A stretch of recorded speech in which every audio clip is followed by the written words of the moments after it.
Ladies and gentlemen, boys and girls, children of all ages, distinguished guests, and folks of all stripes, put your hands together for the Space Cadet Sports Podcast. Houston, we have Paul Salazar Jr. Hey y'all, welcome back to the Space Cadet Sports Podcast, your Houston sports podcast for die-hard Houston sports fans from a die-hard Houston sports fan. I, of course, am Paul Salazar Jr., your favorite die-hard Astros fan podcaster. I am an actor. I could say that. I was officially in a movie this year. I'm an actor. I'm a podcaster. I'm a movie nerd, self-appointed cookie philosopher, and creative multi-hyphenate. Of course, I'm a Houston native, and I have the receipts to prove it. I will square up with anybody out here in California that says Krispy Kreme is the best donut, or anybody in the Northeast that says Dunkin' provides the best donut experience. We all know in H-Town that Shipley's is where it's at. That's right, I'm a Houstonian through and through, already off the bat, shouting about Houston, my love for Houston, and my willingness to square up with people. You can tell I'm from Houston. I've spent the last decade or so as a comedy writer in Los Angeles here, and now I'm a podcaster. That's right. That's what happens when you hit 10 years out here. Gavin Newsom personally comes to your house, and he asks if you think he's handsome, and they give you a podcast. Welcome to said podcast. This is what my brother calls the Paul Broad Podball blog. Hey, brother. Welcome to the podcast, folks. Welcome if you've been here before, for all of the inside jokes and all the silliness. If you're new here, welcome. Go check out spacecadetsports.substack.com for the full blog experience, or the full blog experience, depending on how you want to hear that word. I started Space Cadet Sports as a passion project because most media is infuriating as a diehard, long-term fan of your Houston sports teams. Here we aren't doom and gloom fans, or worse, the national media haters. We try to love up on our team and root for them, but we also want to discuss the ins and outs of the team without too much homerism. Keyword, try. We try to be reasonable here and not too hot-takey or reactionary. But folks, even though it is winter, the hot stove for hot takes must be fired up, folks. It is, it's gonna be one today. We're recording this transmission here in sunny Los Angeles, where I'm joined, as always, by my co-host and co-producer, the Roz to my Frasier. Carla, the dog, is here with me, and frequent listeners know she may get on mic from time to time. She has the hot takes on this podcast, not I. But on this podcast, folks, I think it's going to be a little bit more emotional than most. This is an emergency pod. I'm doing that because I know I don't have the time to go and edit this podcast in any kind of way today. So this is an emergency podcast, folks. We're doing live special effects with that echo there. Today, I'm jumping on the podcast, even though we spent some time here in podcast land where I was on hiatus. I took some time for family, some time for me, I needed some time, folks. And now, all of a sudden, we have 3 podcasts in 1 week. It is exhausting, but we had to come on the podcast today. No way to dance around it any further. Carla is lapping up water in the background, folks.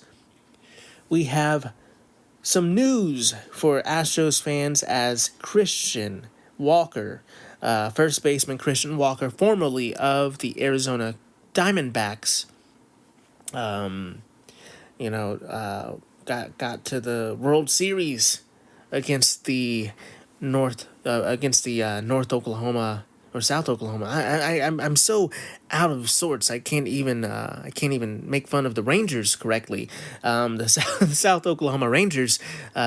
He played them in the World Series at first base. He has signed with your Houston Astros as the new first baseman of the Houston Astros with a 3-year contract. I am looking it up now, folks.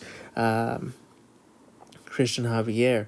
Nope, Christian Walker. I'm looking at a 3-year, $60 million deal to sign with the Houston Astros, folks. Christian Walker, he's a right-handed, right-throwing first baseman.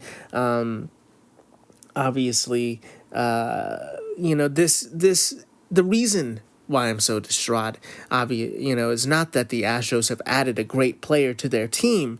It's the ramifications of the Astros signing this great player to their team. Last offseason, if you told me that the Astros were going to push hard for Christian Walker to play first base for them this offseason, I'd be very excited. I'd say that, we have been looking for an answer at first base for quite some time now. Ever since Yuli started to, it felt like ever since Yuli made it as the all-time first baseman, almost immediately, this is an older player. We can't consider him to be a long-term solution at first base. It seems like, we have been looking for a first baseman for quite some time. We finally have a solution at first base with Christian Walker. Christian Walker, is defensively a good first baseman. Offensively, he's a good first baseman. He is 33 years old, so it feels like, he is not an aging first baseman like the last player we signed. I love me some Jose Abreu. I really wish that that would have worked out better for the Astros and for Jose Abreu. But this feels like so much better of a situation, this 3-year contract here. Christian Walker is a 3-time Gold Glove winner. He has a career B-WAR of 15.1. Last season, his WAR was 2.6. Last season he hit 26 home runs with a 250 batting average. This guy is somebody to be excited about. That's for sure. Now, why is your boy, Space Cadet, and Carla not too excited about this? Obviously, Carla is champing at the bit to let you know her hot take. The hot take is that this is a sad day, of course. All Astros fans, we're talking about it on Reddit. You're talking about it everywhere. This doesn't feel so good because this feels as if this is the omen, the sign. The smoke is showing that we are not going to sign Alex Bregman. This is now our corner infielders. We now have Christian Walker. We now have Isaac Paredes. And those are our first and third basemen, respectively. It's on paper. You're telling me that our infield is going to be Christian Walker, Jose Altuve, Jeremy Pena, and Isaac Paredes. It sounds like a good infield. You have Yainer Diaz there as catcher. It seems powerful. But really, losing Alex Bregman was never going to feel good. And the fact that we've lost Kyle Tucker already,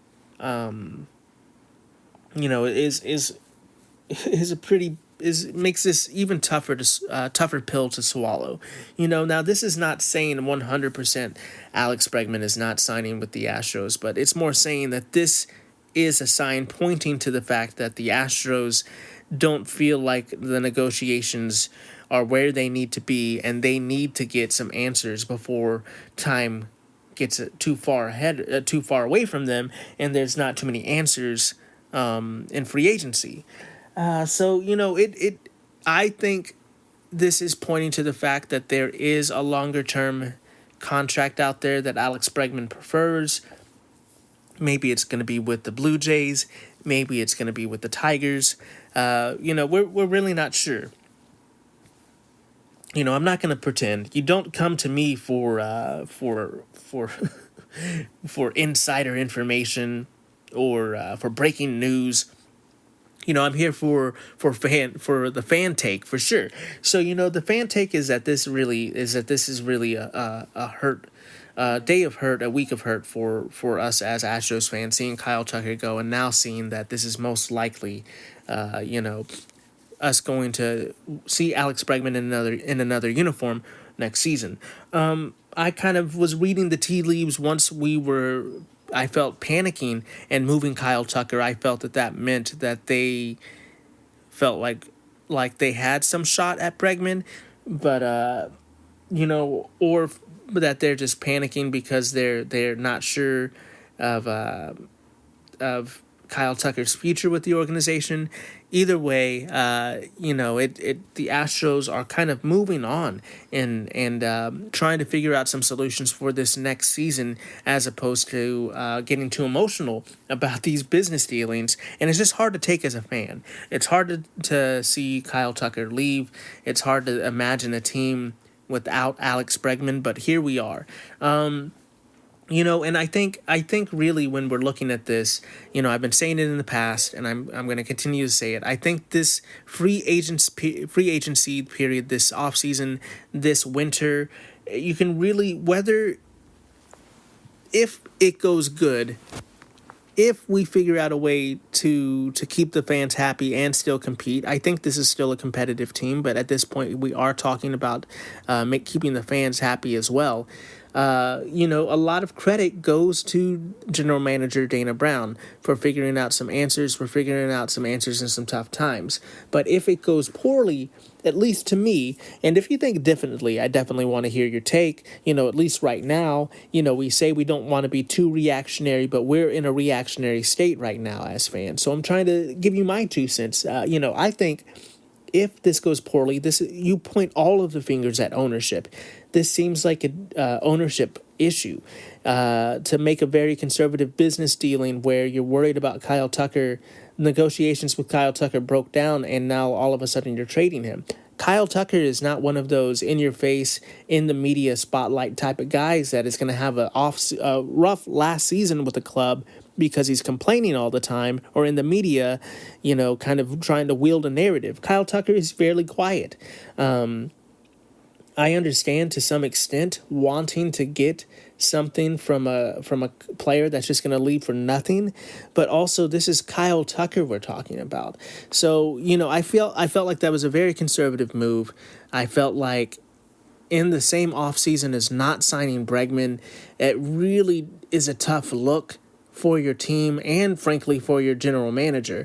I think Jim Crane is the one pulling the strings here and wanting to make the really conservative move. And Dana Brown's job is to make it make sense and to go out there in the media and to spin it that the Astros are doing a good job. But that's my 2 cents. Maybe in the future we'll figure out that these were all Dana Brown moves, and I can be speculating here. But to me, from where I'm sitting, from where I'm standing, from me reading the tea leaves, from following this team as long as I have, I feel like that's kind of my 2 cents there.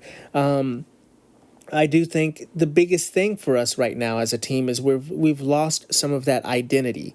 I don't think if the Astros continue forward without Alex Bregman that they are no longer the same team, or that the golden era is over, or that the playoff window has closed. I think all of that kind of defeatist language is a little overreactive right now. I do think to an extent you can kind of say the golden era is over because the Altuve kind of Bregman duo that we've been able to keep together for so long is kind of over. But I don't think that necessarily means the Astros don't have playoff hopes anymore. But I think this, when you're looking at that infield, Christian Walker, Jose Altuve, Jeremy Pena, Isaac Paredes, you have Yainer Diaz catching, you have Victor Caratini as a backup there.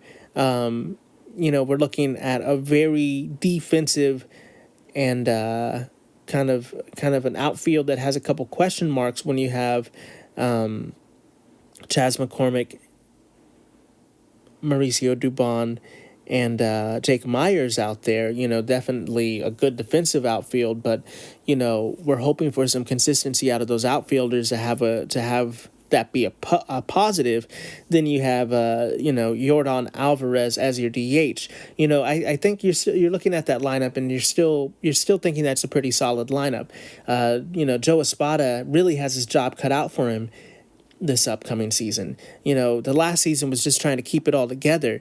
This new season for Joe Espada and for Dana Brown to some extent is rebuilding this team and their identity as you go, and making sure you keep as much of that old mentality with you and trying to bring some of the new to keep this team competitive and keep them hungry. This team with Jose Altuve, with Yordan Alvarez, we have some leadership that's been around for a while. I think it's not up time to panic. But I do think we do need some outfield help. I think we're a couple signings away from a really solid squad. And I wish Alex Bregman was in that future. My heart tells me that that's what I should want. But really, at this juncture, it looks like that isn't the case. And Alex Bregman has, it's tough because my heart wants him to be an Astro forever. But logically, it's like, how long of a commitment do the Astros want to make to Alex Bregman going forward? And we'll see what the contract is, and we'll see what exactly the Astros offered and how I feel about that. But right now, it's definitely a tough situation, and I'm trying to look at it logically instead of get really sad about Bregman moving on. But I do think that a lot of this overreaction is we need to taper it back a little bit. This is still a very competitive squad. We still have a lot of pitching. As the winter is going on, I will come back on the podcast and talk about how I feel about this team and how the roster is shaping up. But as for right now, let's kind of look at Christian Walker a little bit closer. To kind of try to feel a little bit of positivity out of this, because I do think there are plenty of positives here. Christian Walker, like I was saying, he is a younger player. He's 33. We're looking at his OPS plus from the last couple of seasons. For basically since 2019, it has been over 100, except for 2021 where it was 88. The last couple of seasons he's been around 122, 125. He's that OPS plus is looking fantastic. We're looking at his strikeout percentage. His strikeout percentage is around 20 on his career. Last season, it raised to 24.1 after being a little under 19%. So obviously, we're looking at that strikeout percentage, because I think going forward, if Alex Citron wants to keep his job, if we're looking at the hitting of the Astros, which had a tough season last season, we're looking for some improvement. We need lower strikeouts. We need higher walk rates. So I'm hoping that we can get those. We can figure out a way to get those performances from our new corner infielders. But Christian Walker with his 250 batting average for sure on a season. His OPS is 793 on the season, on his career, I should say. So he's got some pop. He's able to hit some home runs. He's had over 20, double-digit home runs, I should say, for a lot of the years of his career where he's been consistently playing. Outside of the 2020 season, he's had a good stretch of double-digit home runs. I feel like it's going to be a little bit of a slow burn to appreciate Christian Walker and Isaac Paredes because of the circumstances in which they came into town. But I really do think that these players are going to be successful at Daikin Park. I think they're going to be successful as Astros. It's just tough to be excited about them because of everything else, because of the players that we are losing while they are coming onto the team.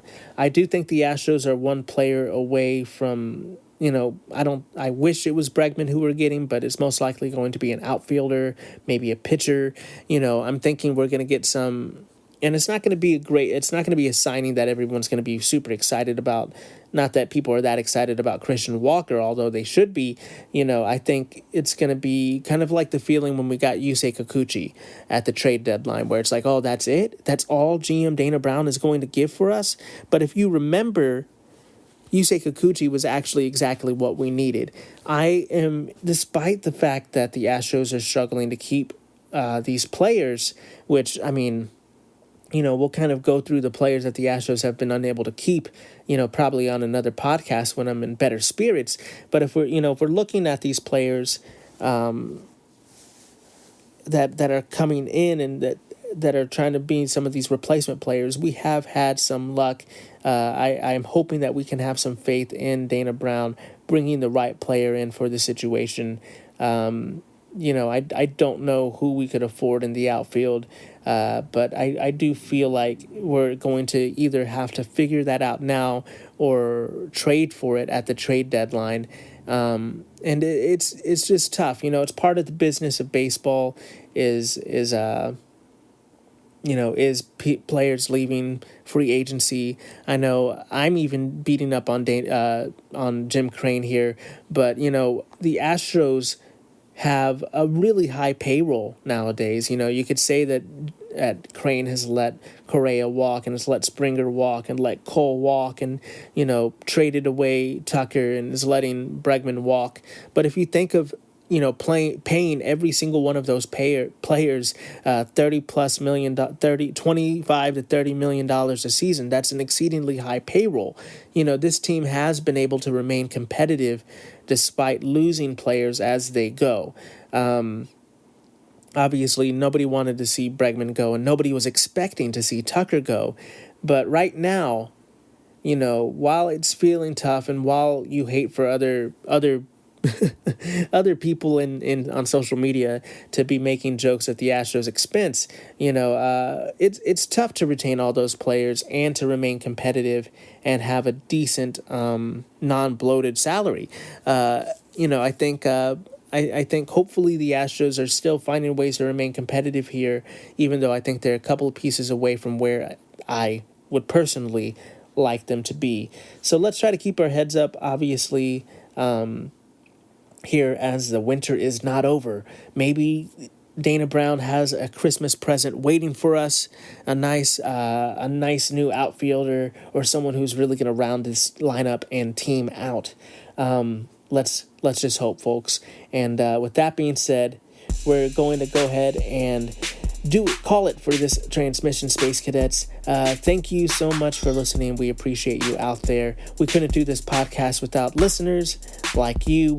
Please smash those buttons for me: like, rate, review, subscribe, share, kick it, skip it, bop it. All of the buttons. Just hit the buttons for me, folks. It really goes a long way. We're supported by viewers like you and listeners like you, obviously. Check out the Substack. I don't know why I said viewers. Obviously, there's no video component to this yet. This is just audio. But to prove that, go to my Substack. There has been a couple videos, at least in the past.